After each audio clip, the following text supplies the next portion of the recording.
দীর্ঘ ৬ মাস ধরে শাশুড়ি অসুস্থ। ৩ মাস হলো শাশুড়ি একদমই বেডে। তার সমস্ত কিছুই বাবুকে করতে হয়, মানে আমার হাজব্যান্ডকে করতে হয়। যেহেতু আমার রিসেন্টলি ডেলিভারি হয়েছে, আমার একটা ১৫ দিনের একটা বাচ্চা আছে, আর বাচ্চা আছে ৪.৫ বছরের। তাই আমি ১৫ দিন বাড়িতে থেকে ১৫ দিন পর আমি বাড়িতে চলে আসি, মানে আমার শ্বশুরবাড়ি চলে আসি। এখন মেয়ে হচ্ছে সকালে রেডি হচ্ছে স্কুলে যাওয়ার জন্য। আর এদিকে দেখো বাবু চা রেডি করে রেখেছে, আর ওদিকে ও ডালও হয়ে গেছে, এদিকে রান্নাও বসিয়ে দিয়েছে, ভাত বসিয়ে দিয়েছে।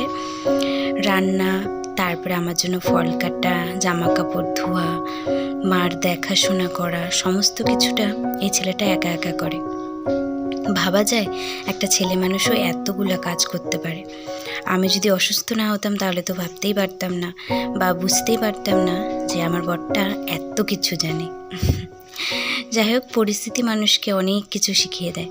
এখনও সবজি কাটবে, মেয়েকে স্কুলে দিয়ে আসলো, এখন সবজি কাটবে, আর কিছু সবজি আনছিল সেগুলো গুছিয়ে গুছিয়ে রাখছে। তারপরে আমাদের বাড়ির থেকে মাছ আনছে, সেই মাছগুলোকেও ও কাটলো। আমাদের বাড়ি থেকে মানে আমার বাবা মাছ ধরে কিছু মাছ, শিং মাছ আমাদের জন্য পাঠিয়ে দিয়েছে। এদিকে দেখো সবজিও কাটা রেডি হয়ে গেছে। সমস্ত কিছু কিন্তু ও একাই করেছে, আমি কিন্তু কিচ্ছু করিনি।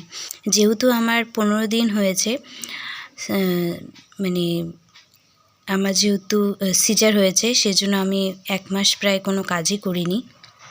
প্রায় ১.৫ মাসের মতন সমস্ত কিছুটা করেছে কিন্তু আমার হাজব্যান্ড।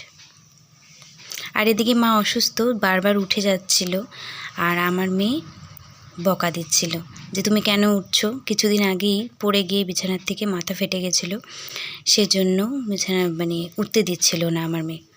বলছে যে শুয়ে থাকো, কেন উঠছো, তোমার মাথা ফেটে গেছে, আমার কিন্তু খুব রাগ আছে। এভাবে ওর ঠাকুমাকে বকা দিচ্ছে।